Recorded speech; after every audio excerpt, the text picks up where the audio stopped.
They knew God as the Creator. They did not honor Him as God or give thanks. This is our state. Ito po yung estado ng buhay po natin noon. Alam nating merong Diyos, pero hindi. We are not honoring God.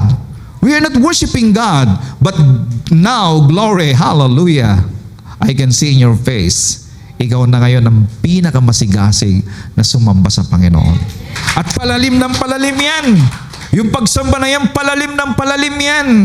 Alam niyo, the more you worship God, katulad ng sinabi ko kanina, hindi kailangan ng Diyos ang pagsamba mo para mabuhay siya. Kailangan mong sumamba sa Diyos sapagkat yan ang buhay mo. At yan ang koneksyon ng buhay mo. Nais ng Panginoon na maging ganap, sakdal, maging kasiyasiya, maging buo ang buhay mo dahil alam niya na sa pamamagitan ng pagsamba mo sa Kanya, dumadaloy ang buhay mula sa Kanya at dito magkakaroon ka ng ganap, sakdal na buhay.